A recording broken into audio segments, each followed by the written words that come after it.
Hi friends, ಎಲ್ಲರಿಗೂ ನಮಸ್ಕಾರ. ಇವತ್ತಿನ ವಿಡಿಯೋದಲ್ಲಿ ಕುರಿ ತಲೆಯ ಗ್ರೇವಿನ ಮಾಡಿ ತೋರಿಸ್ತಿದ್ದೀನಿ. ಸಿಂಪಲ್ಲಾಗಿ ನಾವು ಕಡಿಮೆ ಸಾಮಗ್ರಿಗಳಿಂದ ಈ ಗ್ರೇವಿನ ಮಾಡ್ಕೊಳ್ಬೋದು.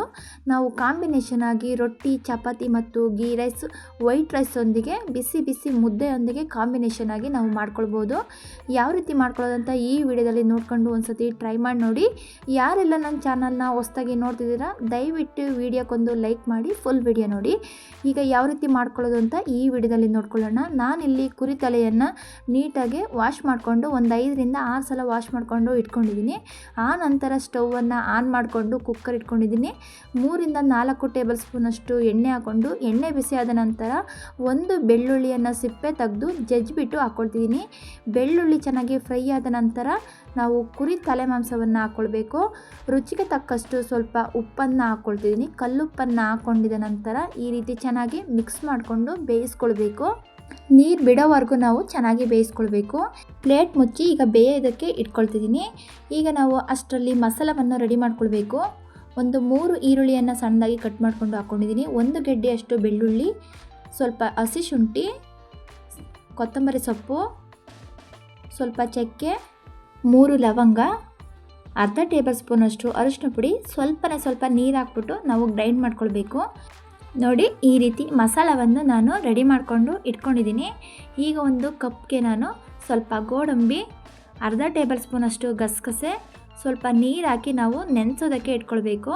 ನೋಡಿ, ಗೋಡಂಬಿ ಎಲ್ಲ ಸ್ವಲ್ಪ ಚೆನ್ನಾಗಿ ನೆನಿಬೇಕು. ಒಂದು ಸೈಡಿಗೆ ಎತ್ತಿಟ್ಕೊಳ್ತಿದ್ದೀನಿ. ನೋಡಿ, ಈಗ ಪ್ಲೇಟ್ ತೆಗ್ದು ನೋಡ್ತಿದ್ದೀನಿ. ಈಗ ಮಟನಲ್ಲಿ ನೀರು ಬಿಟ್ಟಿದೆ. ನೋಡಿ, ನೀರೆಲ್ಲ ಸ್ವಲ್ಪ ಡ್ರೈ ಆಗಬೇಕು. ಅಲ್ಲಿವರೆಗೂ ನಾವು ಮಟನನ್ನು ಬೇಯಿಸ್ಕೊಳ್ಬೇಕು. ನೀರೆಲ್ಲ ಸ್ವಲ್ಪ ಡ್ರೈ ಆದ ನಂತರ ಗ್ರೈಂಡ್ ಮಾಡ್ಕೊಂಡಿರುವಂತಹ ಈರುಳ್ಳಿ ಮಸಾಲವನ್ನು ಹಾಕ್ಕೊಳ್ಬೇಕು. ಈರುಳ್ಳಿ ಮಸಾಲ ಹಾಕಿದ ಮೇಲೆ ಚೆನ್ನಾಗಿ ಫ್ರೈ ಮಾಡ್ಕೊಳ್ಬೇಕು. ಮಿಕ್ಸಿ ಜಾರ್ ತೊಳೆದಿರುವಂತಹ ನೀರನ್ನು ನಾನು ಹಾಕ್ಕೊಳ್ತಿದ್ದೀನಿ. ಅದರಲ್ಲಿ ಮಸಾಲೆ ಇರೋದನ್ನೆಲ್ಲ ನೀಟಾಗಿ ತೊಳೆದ್ಬಿಟ್ಟು ಹಾಕ್ಕೊಳ್ಬೇಕು. ಪ್ಲೇಟ್ ಮುಚ್ಚಿ ಒಂದು 5ರಿಂದ 10 ನಿಮಿಷದವರೆಗೂ ನಾವು ಚೆನ್ನಾಗಿ ಬೇಯಿಸ್ಕೊಳ್ಬೇಕು. ತಲೆ ಮಾಂಸವನ್ನು ಈ ರೀತಿ ಸ್ಟೆಪ್ ಬೈ ಸ್ಟೆಪ್ಪು ಮಸಾಲ ಹಾಕಿ ಮಾಡ್ಕೊಳ್ಳೋದ್ರಿಂದ ತುಂಬಾ ರುಚಿಯಾಗಿ ಮಾಡ್ಕೊಳ್ಬೋದು. ಮಿಕ್ಸಿ ಜಾರಿಗೆ ಹಸಿ ತೆಂಗಿನಕಾಯಿನ ಹಾಕ್ಕೊಳ್ತಿದ್ದೀನಿ. 2 ಟೇಬಲ್ ಸ್ಪೂನಷ್ಟು ಹುರಿಗಡಲೆ, ನೆನೆಸಿಟ್ಟಿರುವಂತಹ ಗೋಡಂಬಿ ಮತ್ತು ಗಸಗಸೆನ ಹಾಕ್ಕೊಂಡು ನಾವು ನುಣ್ಣಗೆ ಗ್ರೈಂಡ್ ಮಾಡ್ಕೊಳ್ಬೇಕು. ನೋಡಿ, ಈ ರೀತಿ ಸಣ್ಣದಾಗಿ ನಾವು ಪೇಸ್ಟ್ ಮಾಡ್ಕೊಳ್ಬೇಕು. ಈ ಮಸಾಲೆ ನಾವು ಹಾಕ್ಕೊಂಡು ಮಾಡ್ಕೊಳ್ಳೋದ್ರಿಂದ ಗ್ರೇವಿ ಸ್ವಲ್ಪ ಗಟ್ಟಿಯಾಗಿ ಟೇಸ್ಟ್ ಚೆನ್ನಾಗಿರುತ್ತೆ. ನೋಡಿ, ಈಗ ಮಟನು ಒಂದು 10 ನಿಮಿಷ ಆದ ನಂತರ ನಾನು ತೋರಿಸ್ತಿದ್ದೀನಿ ಯಾವ ರೀತಿ ಬೆಂದಿದೆ ಅಂತ.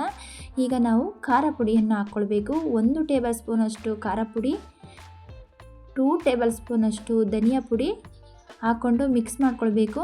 ನಿಮಗೆ ಖಾರ ಜಾಸ್ತಿ ಬೇಕು ಅಂದರೆ ನೀವು ಇನ್ನೊಂದು ಅರ್ಧ ಟೇಬಲ್ ಸ್ಪೂನಷ್ಟು ಖಾರ ಪುಡಿಯನ್ನು ಹಾಕ್ಕೊಳ್ಬೋದು. ಈಗ ನೋಡಿ, ಚೆನ್ನಾಗಿ ಒಂದು ಸತಿ ಮಿಕ್ಸ್ ಮಾಡ್ಕೊಳ್ತಿದ್ದೀನಿ. ಒಂದು ಅರ್ಧ ಟೇಬಲ್ ಸ್ಪೂನಷ್ಟು ಅರಿಶಿನ ಪುಡಿನ ಹಾಕ್ಕೊಳ್ತಿದ್ದೀನಿ. ನೋಡಿ, ಮಸಾಲೆ ಎಲ್ಲ ನಾವು ಚೆನ್ನಾಗಿ ಈ ರೀತಿ ಫ್ರೈ ಮಾಡ್ಕೊಳ್ಬೇಕು. ನೋಡಿ, ಮಸಾಲೆ ಎಲ್ಲ ನಾನು ಹುರ್ಕೊಂಡಿದ್ದೀನಿ. ಸ್ವಲ್ಪ ನೀರು ಹಾಕ್ಬಿಟ್ಟು ನಾವು ಅದನ್ನು ಮಿಕ್ಸ್ ಮಾಡ್ಕೊಳ್ಬೇಕು. ಈಗ ಒಂದು ಕುದಿನ ನಾನು ಕುದಿಸ್ಕೊಳ್ತಿದ್ದೀನಿ ಪ್ಲೇಟ್ ಮುಚ್ಚಿ. ನೋಡಿ, ಒಂದು 5 ನಿಮಿಷ ಆದ ನಂತರ ಮತ್ತೆ ಒಂದು ಸತಿ ನೀಟಾಗಿ ತಿರುಗಿಸ್ಕೊಳ್ಬೇಕು. ನೋಡಿ, ತುಂಬಾ ಸಿಂಪಲ್ಲಾಗಿ ನಾವು ಮಾಡ್ಕೊಳ್ಬೋದು. ಈಗ ನಾವು ಗ್ರೈಂಡ್ ಮಾಡ್ಕೊಂಡಿರುವಂತಹ ಗೋಡಂಬಿ ಪೇಸ್ಟನ್ನು ನಾನು ಹಾಕ್ಕೊಳ್ತಿದ್ದೀನಿ.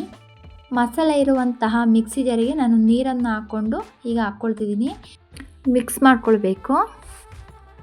ಮಿಕ್ಸ್ ಮಾಡ್ಕೊಂಡಿದ ನಂತರ ನಾವು 1-2 ನಿಮಿಷದವರೆಗೂ ನಾವು ಪ್ಲೇಟ್ ಮುಚ್ಚಿ ಚೆನ್ನಾಗಿ ಕುದಿಸ್ಕೊಳ್ಬೇಕು. ಮಸಾಲೆಯಲ್ಲಿರುವಂತಹ ಹಸಿ ವಾಸನೆ ಹೋಗೋವರೆಗೂ ನಾವು ಚೆನ್ನಾಗಿ ಕುದಿಸ್ಕೊಳ್ಬೇಕು. 1-2ರಿಂದ 3 ನಿಮಿಷ ಆದ ನಂತರ ನೋಡಿ, ಮಸಾಲೆ ಎಲ್ಲ ಕುದೀತಿದೆ. ಮತ್ತೆ ಒಂದು ಸಲ ನೀಟಾಗಿ ನಾವು ತಿರುಗಿಸ್ಕೊಳ್ಬೇಕು. ಅರ್ಧ ಟೇಬಲ್ ಸ್ಪೂನಷ್ಟು ಮಟನ್ ಮಸಾಲ, 1/4 ಟೇಬಲ್ ಸ್ಪೂನಷ್ಟು ಜೀರಿಗೆ ಪೌಡರ್ ಹಾಕ್ಬಿಟ್ಟು ಈಗ ಒಂದು ಸತಿ ಚೆನ್ನಾಗಿ ಮಿಕ್ಸ್ ಮಾಡ್ಕೊಳ್ಳೋಣ. ರುಚಿಗೆ ತಕ್ಕಷ್ಟು ಅರ್ಧ ಟೇಬಲ್ ಸ್ಪೂನಷ್ಟು ಪುಡಿ ಉಪ್ಪನ್ನು ಹಾಕ್ಕೊಳ್ತಿದ್ದೀನಿ. ತಲೆ ಮಾಂಸವನ್ನು ಬೇಯಿಸ್ಕೊಳ್ಬೇಕಾದ್ರೂ ನಾನು ಉಪ್ಪು ಹಾಕಿರೋದ್ರಿಂದ ರುಚಿ ನೋಡಿಕೊಂಡು ನೀವು ಎಷ್ಟು ಬೇಕಷ್ಟು ಉಪ್ಪನ್ನು ಹಾಕ್ಕೊಳ್ಳಿ. ನೋಡಿ, ಇಷ್ಟು ತೆಳುವಾಗಿ ನಾವು ಮಾಡ್ಕೊಳ್ಬೇಕು. ತೀರಾ ತೆಳು ಮಾಡ್ಕೊಳ್ಬಾರ್ದು. ಇಷ್ಟಿದ್ರೆ ನಾವು ಬೇಯಿಸ್ಕೊಂಡಿದ ನಂತರ ಇನ್ನೂ ಗಟ್ಟಿಯಾಗುತ್ತೆ. ಸಣ್ಣದಾಗಿ ಕಟ್ ಮಾಡ್ಕೊಂಡಿರುವಂತಹ ಕೊತ್ತಂಬರಿ ಸೊಪ್ಪನ್ನ ಹಾಕ್ಕೊಳ್ತಿದ್ದೀನಿ. ನೋಡಿ, ಒಂದು ಕುದಿ ಕುದ್ದ ನಂತರ ಈಗ ಕುಕ್ಕರ್ ಮುಚ್ಚಳವನ್ನು ಮುಚ್ಚಿ ಒಂದು 5ರಿಂದ 6 ವಿಷಲನ್ನು ನಾವು ಹಾಕಿಸ್ಕೊಳ್ಬೇಕು. ಮಟನನ್ನು ನಾವು ಚೆನ್ನಾಗಿ ಬೇಯಿಸ್ಕೊಳ್ಬೇಕು. ನೋಡಿ, ಒಂದು 5ರಿಂದ 6 ವಿಷಲ್ ಆಗಿದ ನಂತರ ಫುಲ್ ತಣ್ಣಗಾದ ನಂತರ ನಾವು ಮುಚ್ಚಳವನ್ನು ತೆಗಿತಿದ್ದೀನಿ. ನೋಡಿ, ಎಣ್ಣೆ ಕೂಡ ಬಿಟ್ಟಿದೆ. ತುಂಬಾ ಸಿಂಪಲ್ಲಾಗಿ ನಾವು ರುಚಿಯಾಗಿ ಮಾಡ್ಕೊಳ್ಬೋದು ಗ್ರೇವಿಯನ್ನು. ನಾವು ಮತ್ತೆ ಒಂದು ಸಲ ಸ್ಟವನ್ನು ಆನ್ ಮಾಡಿಬಿಟ್ಟು ಒಂದು ಕುದಿ ನಾವು ಕುದಿಸ್ಕೊಳ್ಬೇಕು ಸ್ಟವ್ ಮೇಲೆ. ಕುರಿ ತಲೆ ಗ್ರೇವಿಯೊಂದಿಗೆ ನಾನು ಕಾಂಬಿನೇಷನ್ ಆಗಿ ರೋಟಿಯನ್ನು ಮಾಡ್ಕೊಂಡಿದ್ದೀನಿ. ನೀವು ಚಪಾತಿ, ಗೀ ರೈಸ್, ಬಿರಿಯಾನಿ, ಈ ರೀತಿ ವೈಟ್ ರೈಸ್ ಮತ್ತು ಬಿಸಿ ಬಿಸಿ ಮುದ್ದೆಯೊಂದಿಗೆ ಕಾಂಬಿನೇಷನು ತುಂಬಾ ಚೆನ್ನಾಗಿರುತ್ತೆ. ನೀವು ಒಂದು ಸತಿ ಈ ವಿಧಾನದಲ್ಲಿ ಟ್ರೈ ಮಾಡಿ ನೋಡಿ. ಸಿಂಪಲ್ಲಾಗಿ ಮತ್ತು ರುಚಿಯಾಗಿ ಹೋಟೆಲ್ಗಳಲ್ಲಿ ಯಾವ ರೀತಿ ಇರುತ್ತೋ ಟೇಸ್ಟು, ಅದೇ ರೀತಿನ ನಾವು ಮನೆಯಲ್ಲೇ ಸಿಂಪಲ್ಲಾಗಿ ನಾವು ಮಾಡ್ಕೊಳ್ಬೋದು. ಈಗ ಒಂದು ಪ್ಲೇಟಿಗೆ ನಾನು ಸರ್ವ್ ಮಾಡಿ ತೋರಿಸ್ತಿದ್ದೀನಿ ನೋಡಿ. ತಲೆ ಮಾಂಸದ ಗೊಜ್ಜು ಅಥವಾ ಗ್ರೇವಿ ನಾವು ರುಚಿಯಾಗಿ ಬರಬೇಕು ಅಂದರೆ ತಲೆ ಮಟನನ್ನು ನಾವು ಚೆನ್ನಾಗಿ ಬೇಯಿಸ್ಕೊಳ್ಬೇಕು. ಪ್ರೆಸ್ ಮಾಡಿದರೆ ಸಾಕು, ಹಾಗೆ ಕದಲೋಗ್ತಿರ್ಬೇಕು. ಆ ರೀತಿ ನಾವು ಬೇಯಿಸ್ಕೊಳ್ಳೋದ್ರಿಂದ ತುಂಬಾ ರುಚಿಯಾಗಿ ನಾವು ಮಾಡ್ಕೊಳ್ಬೋದು.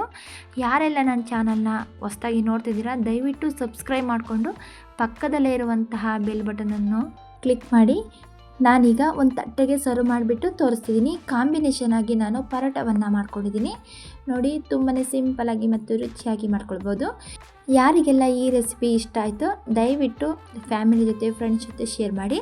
ಮಟನ್ನು ಯಾವ ರೀತಿ ಬೆಂದಿದೆ ಅಂತ ತೋರಿಸ್ತೀನಿ ನೋಡಿ. ಈ ರೀತಿ ಪ್ರೆಸ್ ಮಾಡಿದ್ರೆ ಹಾಗೆ ಅದು ಕದಲೋಗ್ತಿರ್ಬೇಕು, ಆ ರೀತಿ ಚೆನ್ನಾಗಿ ಬೆಂದಿದೆ. ಈ ವಿಧಾನದಲ್ಲಿ ನೀವು ಒಂದು ಸತಿ ಟ್ರೈ ಮಾಡಿ ನೋಡಿ. ಮನೆಯವರೆಲ್ಲ ತುಂಬಾ ಇಷ್ಟಪಟ್ಟು ತಿಂತಾರೆ. ವಿಡಿಯೋ ನೋಡಿದ್ದಕ್ಕೆ ತುಂಬಾ ಧನ್ಯವಾದಗಳು. Thank you.